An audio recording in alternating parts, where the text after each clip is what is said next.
The ocean, like Africa, has its own big five. Sharks.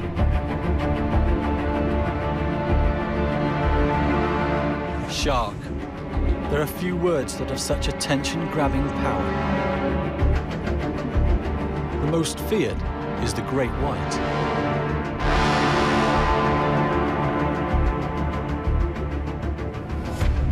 There's also the biggest fish in the ocean, the whale shark. Most sharks swim alone or in loose groups, but hammerheads can congregate in their hundreds. To be surrounded 360 by sharks is for some a must-do experience. The tiger of the ocean is one of the few sharks that is known on rare occasions to kill people. But the bull shark claims the title of the most dangerous to humankind.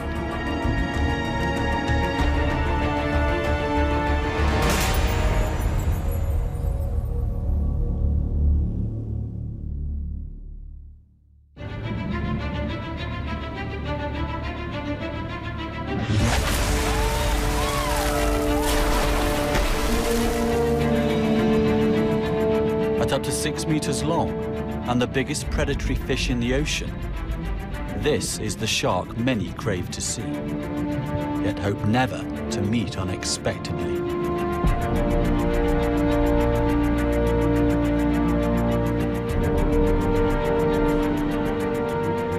Close encounters from a boat provide a powerful natural high. It's a definitive adrenaline buzz that's only topped by cage diving with these awe-inspiring fish.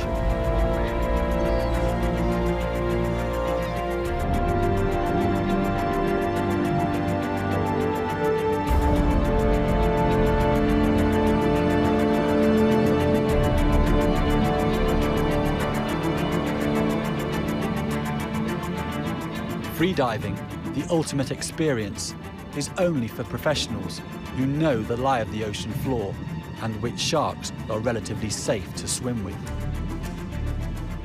Remarkably, scientists have found each one has a different character. Some are shy and cautious, others bold and confident. The fact that freediving is possible at all shows that the propaganda surrounding great whites, generated originally from the infamous film Jaws, is largely unfounded.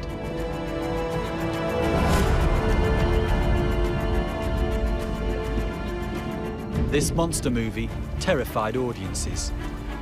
It exploited the iconic image of the dorsal fin as a symbol of death at sea.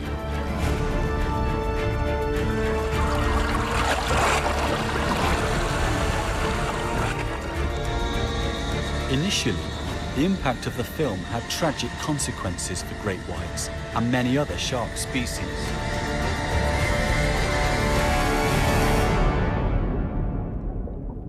Jaws did irreparable damage to the great white shark's reputation. Every time there's another shark attack, panic reactions and hyped press coverage reinforce the old stereotype. Killing sharks was regarded as ridding the sea of a pestilent menace. But sharks have been in the ocean for 400 million years. They deserve our respect and to be better understood.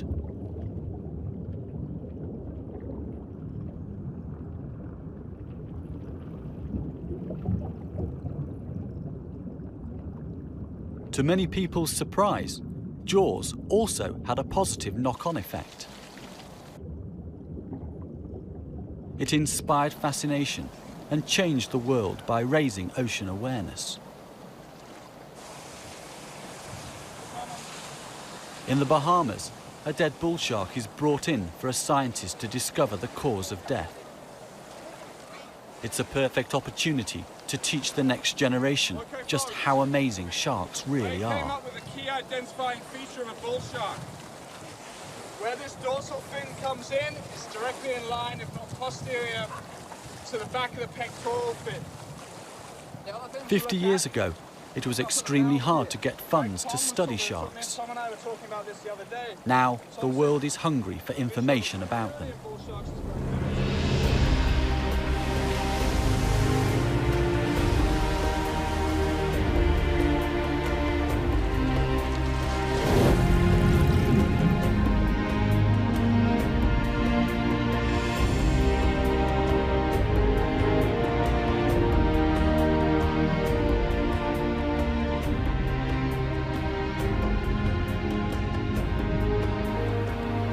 Marine biologists and educators have urged people to shed the perception of the great white shark as a vengeful, man-eating machine in favour of a complex, misunderstood, ancient sea creature.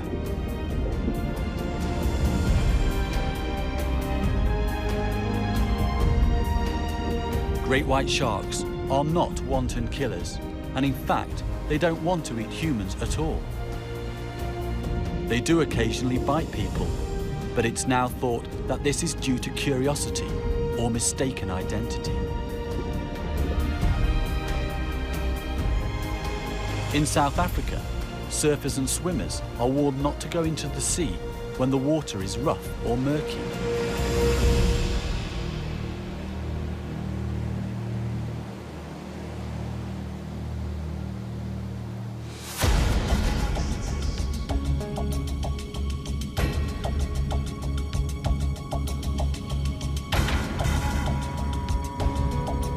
When they can't see clearly, great whites are thought to mistake the outline of a swimmer or surfer for seals, their natural prey.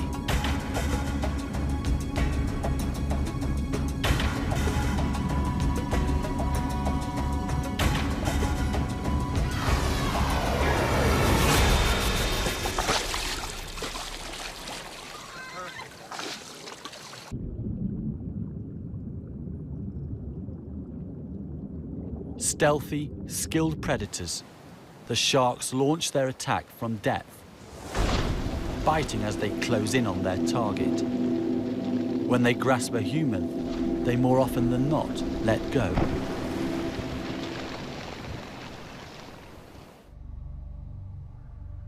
The triangular serrated teeth of the great white are efficient cutting tools for biting large chunks from mammalian prey. Tragically, for their mistaken human victims, their first bite can cause fatal damage. The reason they let go is because it's thought that people are not nutritious enough for great whites to be worth hunting.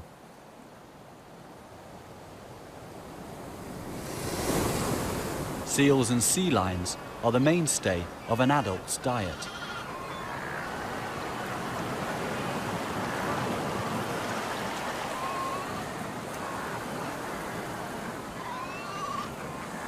These marine mammals have a good layer of blubber to keep them warm in a cold sea.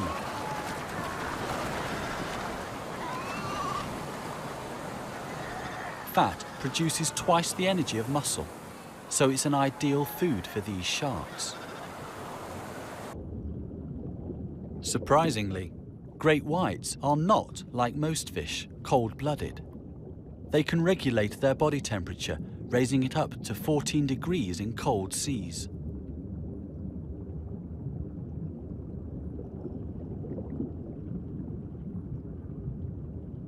Being relatively warm-blooded is one of the factors that have allowed great whites to inhabit temperate waters that are too cold for many other shark species. A warm body allows the shark's muscles to work more efficiently, and it is this that enables them to produce bursts of energy needed to catch their prey.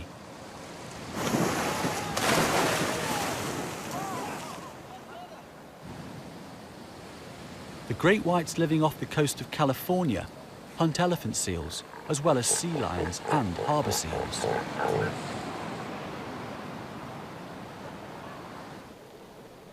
Off the coast of South Africa, here near Cape Town, they target Cape fur seals. The common name, white shark, is a misnomer. Although the shark does present a striking white belly when hauled out of the water, it's more slate grey than white. An adult swimming close to the seabed is well camouflaged and hard for a seal to spot from above. Unable to see them, but knowing sharks may be below, adult seals travel fast. They present the great whites with a speeding objective that is hard to target.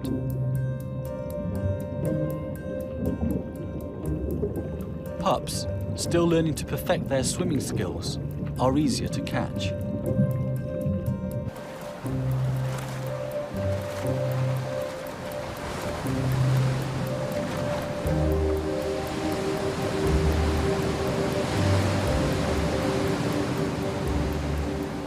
Seal milk is rich, the pups grow fast, and at weaning, 50% of their weight can be fat.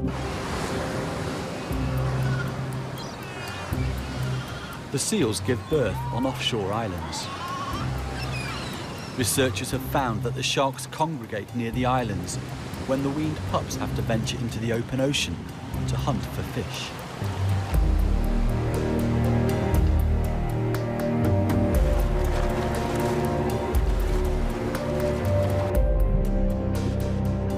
Great whites are thought to grow about 25 to 30 centimetres a year, so need rich food to enable them to achieve this.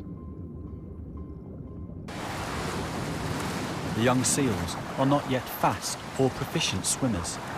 They can't hold their breath underwater for long, and their high fat content makes them buoyant. They have no experience of sharks and haven't learned how to evade an attack.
A good seal meal may provide enough energy to sustain a shark for a week or more.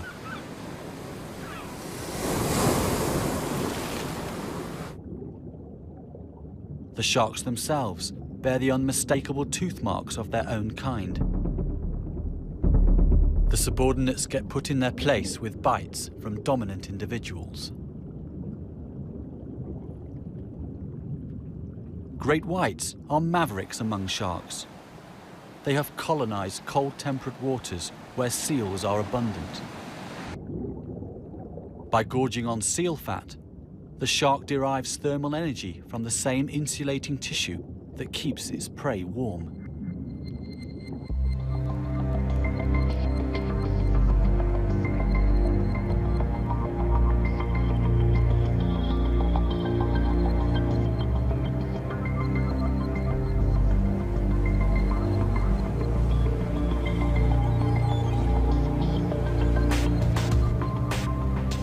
And they can travel great distances. Research has shown that sharks from California can swim to Hawaii and back. Another tagged in South Africa showed up in Western Australia. There's new information about their movements and habits off the coast of South Africa. Young great whites swim along the coast, hunting bottom-dwelling fish. Once they grow a little bigger, they eat bigger fish like mackerel, tuna, and bonito. Only when they reach about 3 meters long do they start feeding on seals and sea lions. Tagging research has shown that great whites come inshore much more frequently and much closer to people than anyone had previously suspected. The very small number of attacks by great whites again suggests that people are not on their menu. Adults are now known to rest inshore where there is a slack in the current or tide. An open water species, great whites generally avoid kelp forests.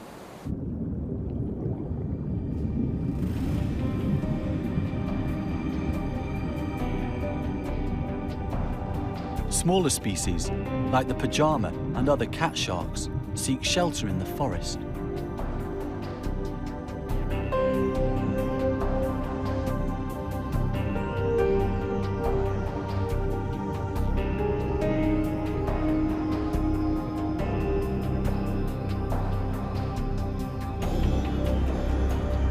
Seven-gill sharks also frequent the kelp. Although they hunt the smaller species at night, there seems to be an uneasy truce as they rest in the forest during the day.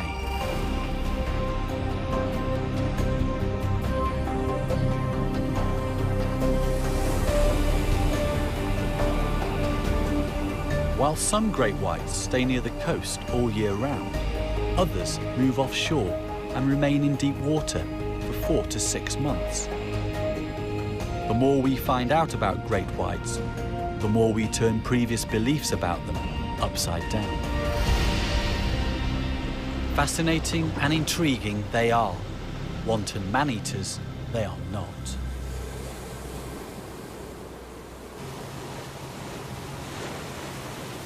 Even so, people should be wary of all big sharks. Except for plankton feeders, like the whale shark. Tourists worldwide make great efforts to swim with the whale shark.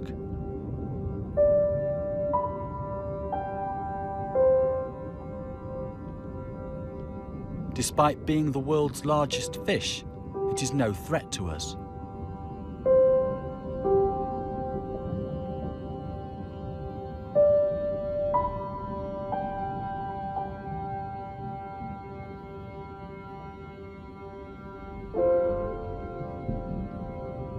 Here in Mozambique, snorkeling or diving with one of these incredible fish can make for an experience of a lifetime.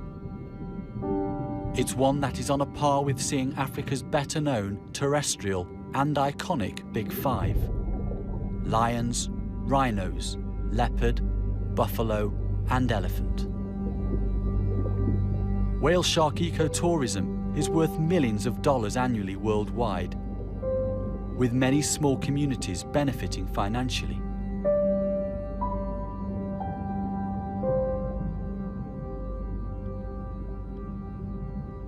Practically nothing was known about the biology of this shark up until about 15 years ago. Since that time, there has been a veritable explosion of interest in the world's largest fish.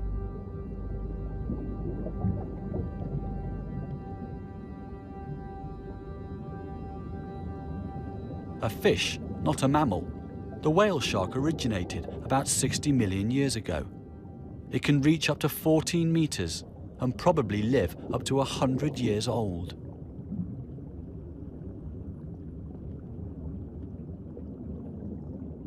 It is migratory and seasonally turns up at regular food sources.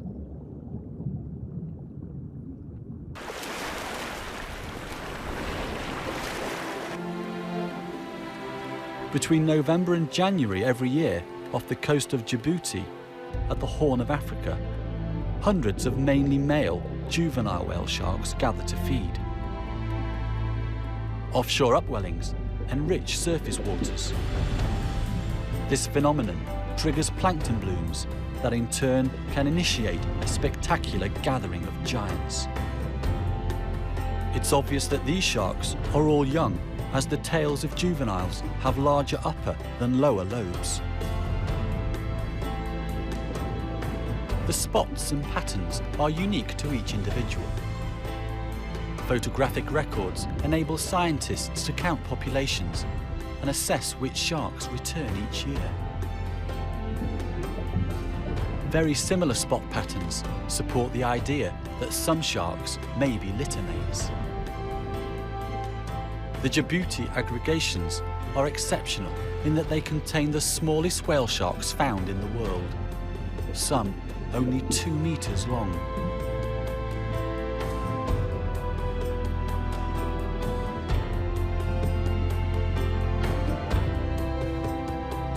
It's thought that at this length, the sharks are just reaching their first birthday.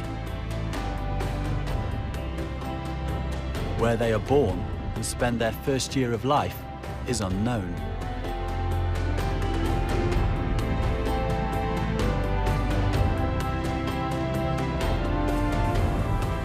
It's possible that this region is a sort of entry point for young whale sharks. When they grow bigger and can compete with larger whale sharks, they move on to other aggregation sites. Where they come from, where they go, and why there are more males than females at Djibouti remain unanswered questions. Whale sharks feed on plankton, fish eggs, and small fish. They actively gulp in water and filter food from it using their pink gill rakers.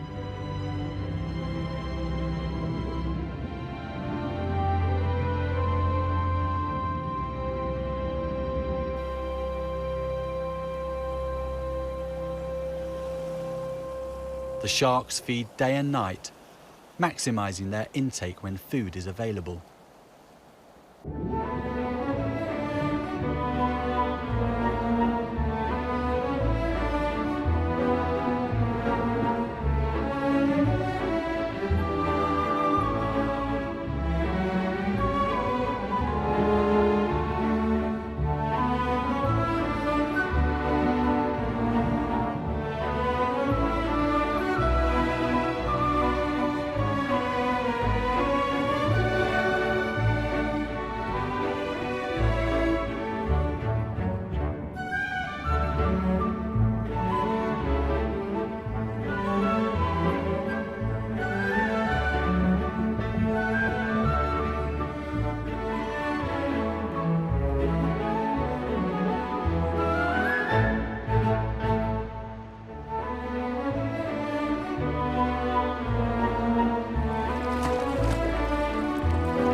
In the Maldives, plankton blooms generally occur between May and November. The surfeit of food attracts whale sharks, but they are not alone in exploiting this resource bonanza.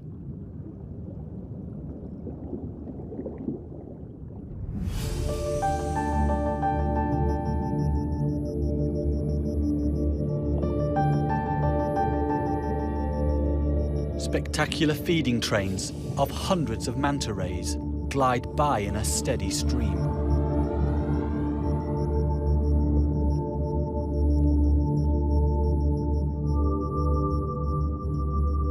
Barrel rolling and intent on feeding, the mantas often bump into each other as well as the whale sharks.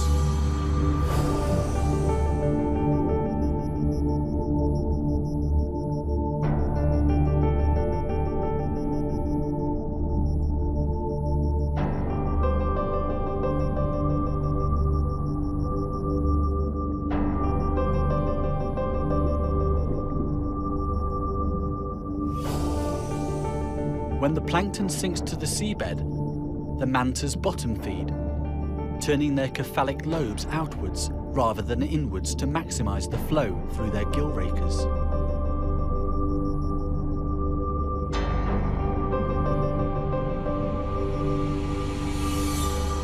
The whale shark has a circumglobal distribution in tropical and warm temperate seas. Moving between seasonal food sources means they can travel vast distances.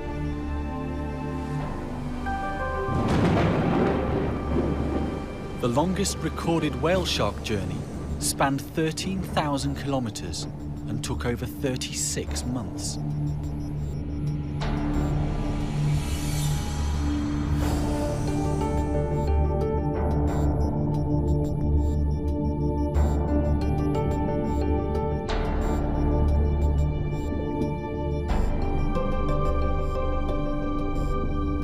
Researchers have discovered that whale sharks make very deep and long dives, down to 1,280 meters, where temperatures drop to around 3 degrees.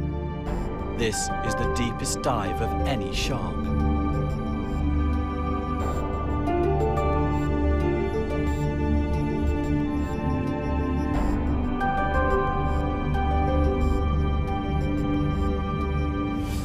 Tags that record depth and acceleration have revealed that deep dives may make travelling long distances more efficient. The sharks glide deep down and then gently beat their tails and ascend at a very shallow angle. In this way, the whale sharks travel a maximum range with minimum energy expenditure. Once back at the surface, they rest and warm up. They cannot regulate their body temperature to the same degree as great whites. The secret life of this colossal yet elusive giant is very slowly beginning to be unraveled, but there is still so much to discover.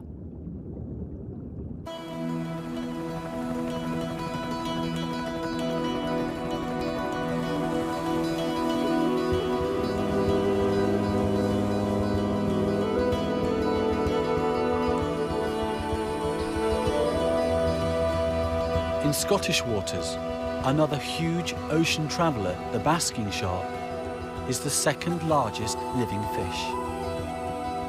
While not in the top 5, it is a close contender, so deserves recognition. Recent research has revealed cutting-edge discoveries about this shark too.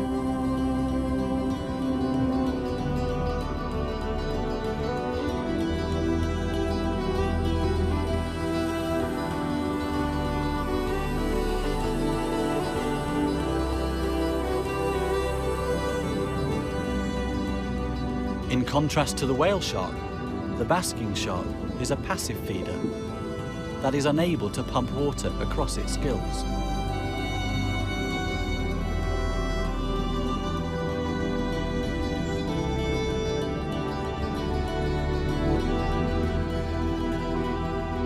The plankton that it feeds on is filtered out by pinkish brush-like gill rakers.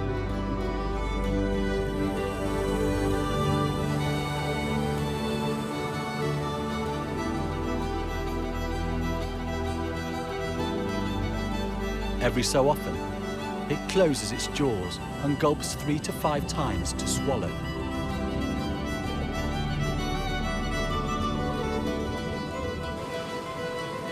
Basking sharks are seen feeding at the surface, but as deep-sea shrimps have been found in their stomachs, it's apparent that they feed at depth as well.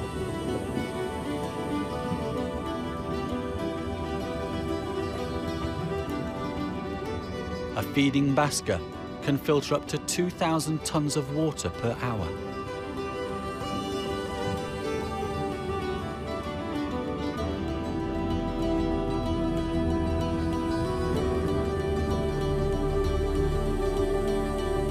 Many adult basking sharks bear white scars.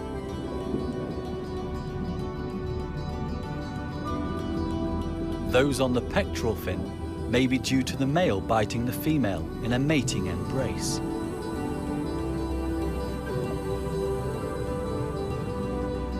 The sharks rubbing against one another during courtship can result in abrasions on their noses.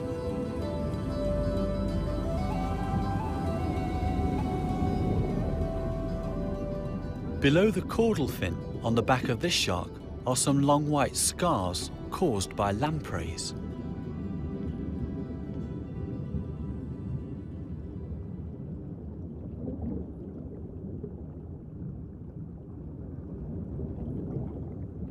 Lampreys are eel-like jawless primitive vertebrates.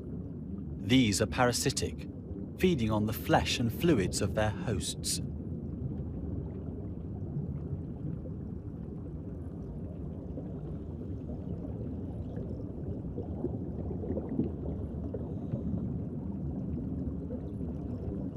While lampreys may be an irritation, they are not the reason for the basker's dramatic decline.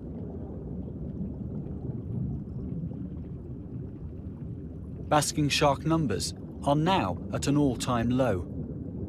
There are possibly only 8,000 left worldwide. They're protected in British waters, but recent research has shown that this is not enough. Satellite tags have revealed that some of these sharks make remarkable transoceanic migrations. A female tagged off the west coast of England travelled over 9,500 kilometres, sometimes at a depth of around 1,200 metres, all the way to Newfoundland, off the east coast of Canada. While transoceanic migrations take the sharks out of protected areas, recent evidence points to a slow recovery of the species in British waters.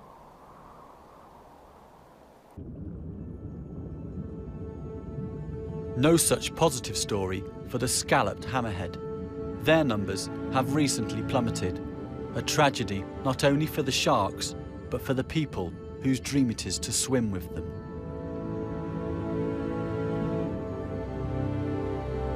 Spectacles like this off the coast of Costa Rica are high on many divers' must-see list.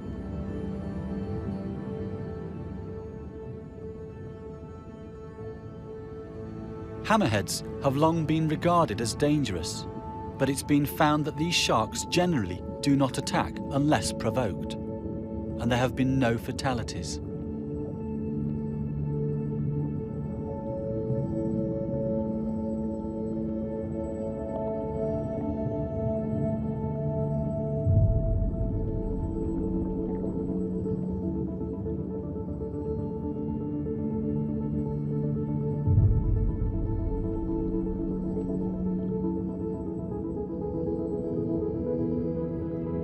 Hammerheads have a fused upper jaw and small mouth. They're not adapted for prey the size of humans, but to grab fish, squid, octopus, and crustaceans.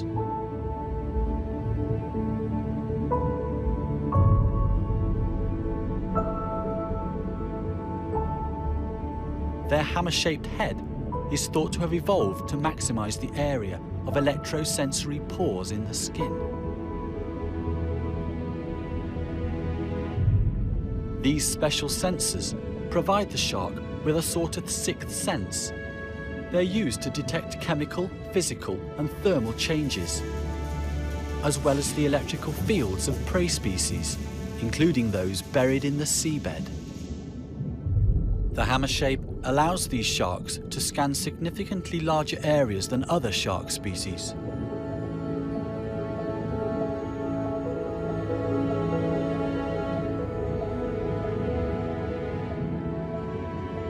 The positioning of the eyes, mounted well out on the sides of the head, also give them good 360-degree vision, so they can see above and below at all times. Just like humans, scalloped hammerheads can get a suntan. When swimming in shallow water or close to the surface, shark skin produces more of the pigment melanin and darkens considerably to protect sharks from the ultraviolet light of the sun.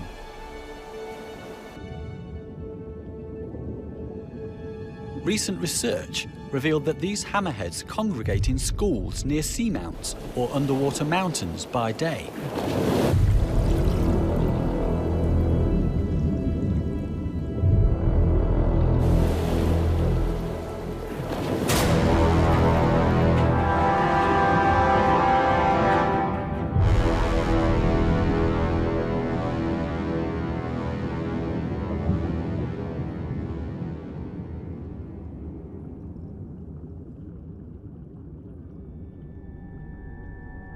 The mount is a vital cleaning station where wounds can be tended and parasites and dead skin removed by cleaner fish.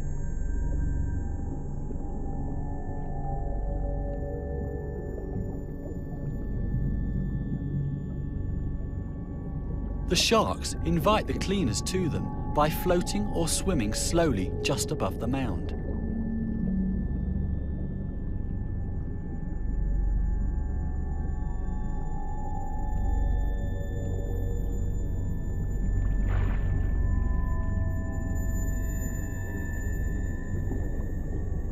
Hammerheads are not the only sharks around the seamount. Threatened white-tip reef sharks rest in sheltered crevices. These small sharks can suck water into their mouths and pump it out over their gills to breathe. Unlike the hammerheads, they can remain stationary to sleep during the day.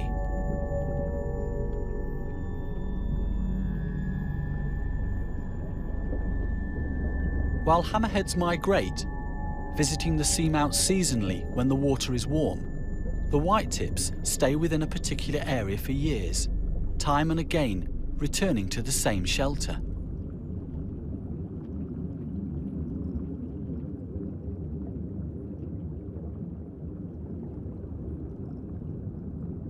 Why hammerheads should swim in schools was a mystery.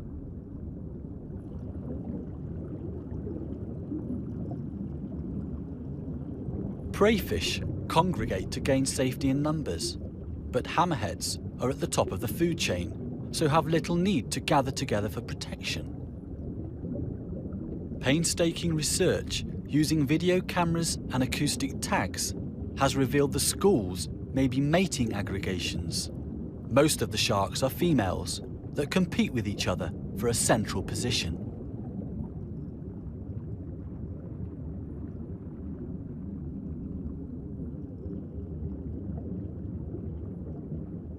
Males select mates from those around the core, and then the pair leaves to mate in seclusion.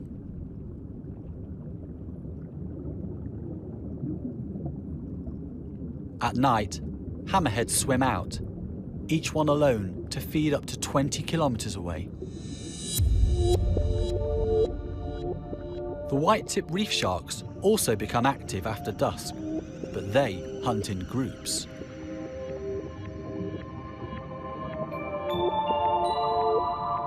Their elongated bodies allow them to wriggle into crevices and between rocks to flush out hidden prey.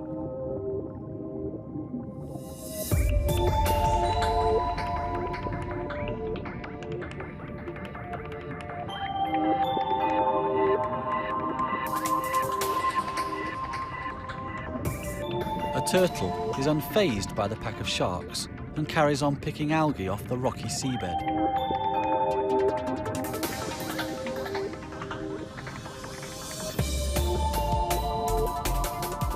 The sharks are after smaller prey, like crustaceans and sleeping fish.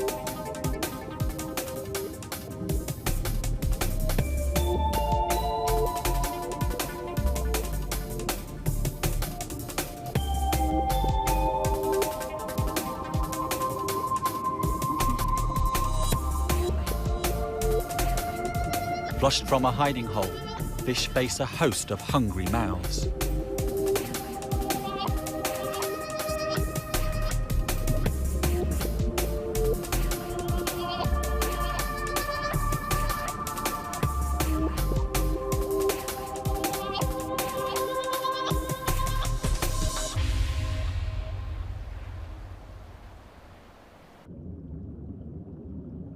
Communal life is not for all sharks.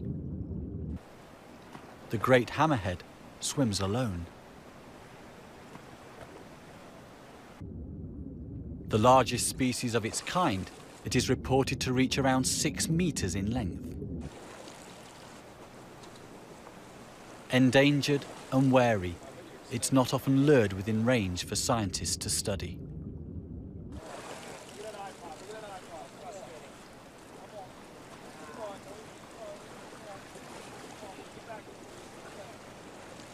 Although potentially dangerous, it rarely attacks humans. It sometimes behaves inquisitively towards divers and, like all large sharks, should be treated with respect. Great hammerheads are heavily fished for their large fins for the Asian shark fin soup trade. In some areas, numbers are down by 80%.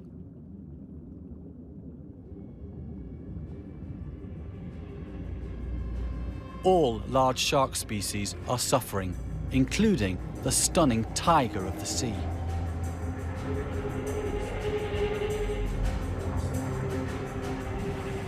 Striped like its namesake, this shark not only shares a title with the world's biggest cat, but also a reputation as a man-eater.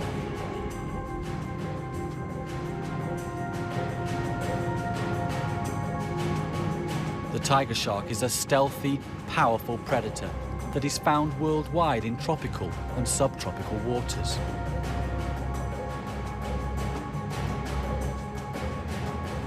They are opportunistic feeders that will scavenge and are sometimes known as the trash cans of the seas. They do occasionally kill people, but are not manhunters. They don't go out to feed on swimmers, but with their undiscerning palate, they don't swim away after biting a person, as great whites frequently do.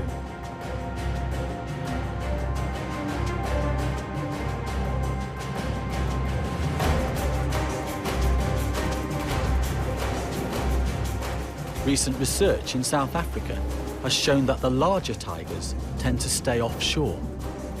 Only the younger, immature sharks come inshore, and when they do, they avoid people and divers.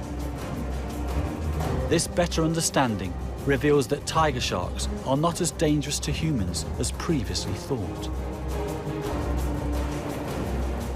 Many tigers spend time in deep open ocean far offshore, then move inland to shallow seas.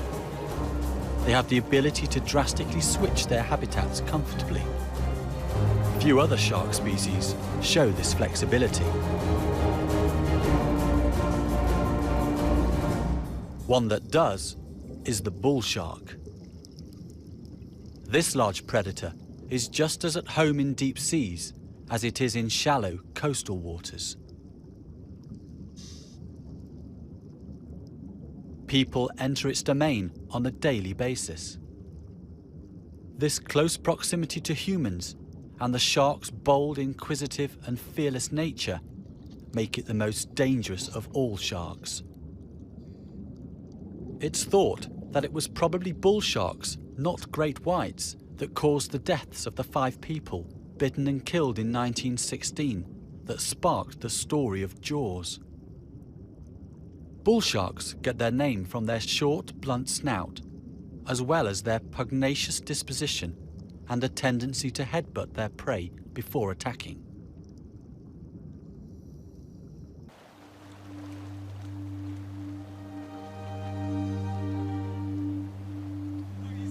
Like most shark scientists, Swiss-born biologist Eric Ritter believes that people are not part of any shark diet. Even with bulls, it's a case of victims being in the wrong place at the wrong time. To prove his point, Eric waded into bull shark-infested shallows.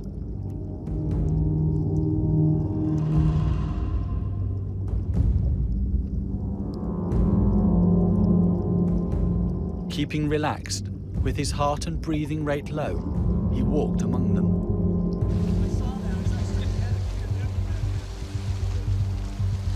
Okay, hands up, hands up, hands up. Sharks use their jaws to mouth and investigate unfamiliar items in their domain. A bull tests Eric to find out what he is. Go right behind you. Although most sharks have good eyesight, the water can be murky. In low visibility, sharks investigate anything unusual with their mouths. Tragically, even just a test with a shark's razor-sharp teeth can be fatal for a thin-skinned human. In 2002, a bull bit Eric while he was filming a shark special. Though he was seriously injured, Eric believed the attack was a mistake. He said that the shark took an exploratory bite and then got stressed.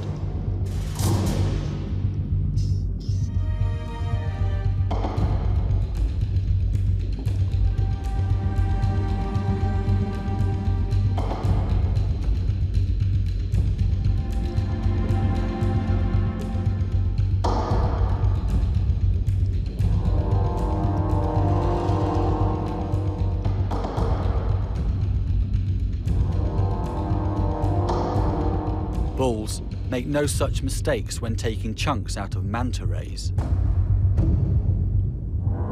At first, it was thought that great whites were biting the rays' wings. When in doubt, blame great whites. Research into bite size and jaw shape has revealed that the mantas are most likely being bitten by bull sharks.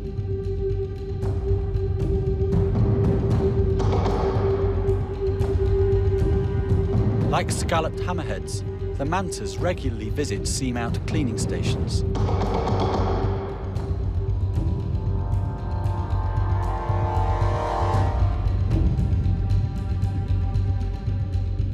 Keeping the wound edges clean probably stops the spread of infection. No one knows where or when bull sharks target these rays. In some areas, bull sharks don't bite rays at all. Perhaps it's learned behavior, with sharks copying each other in specific locations to perpetuate the hunting technique.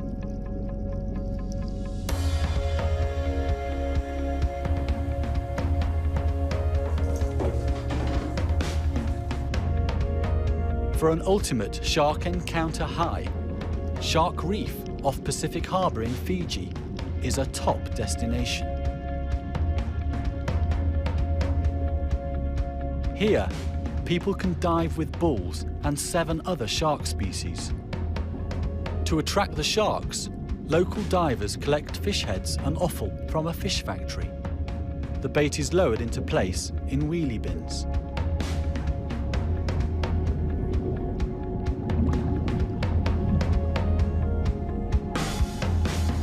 Tawny nurse sharks have learned how to get at the prize within. Thousands of fish congregate to pick up scraps and grab what they can. Sharks are vital to the health of the ocean. Take them out and the pyramid that is the food chain collapses and the ocean becomes out of balance. We all need the ocean to absorb carbon dioxide and recycle fresh water.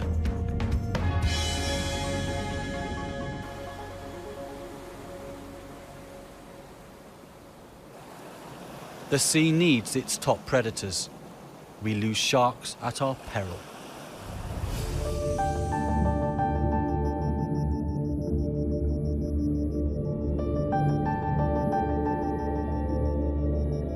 It may seem foolhardy to hand-feed bulls, but the Fiji shark divers know how to work and swim with them safely.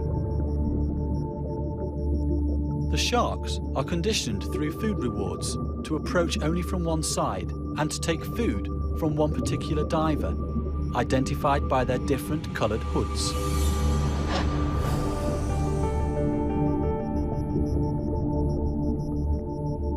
Researchers and the local divers have found that the sharks are trainable and have individual personalities.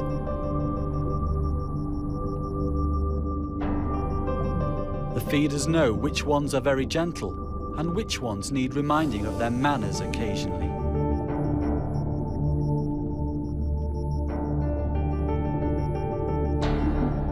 In Fiji, thousands of people have had thrilling dives with these incredible predators. No one here has been attacked or bitten. The odds of being a victim of a shark attack worldwide are extremely low, about 1 in 6 million in the United States. In fact, people are at a greater risk of being bitten and killed by a dog than a shark.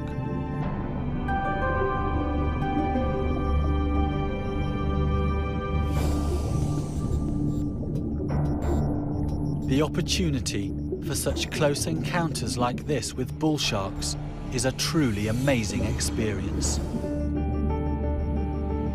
An ultimate shark high.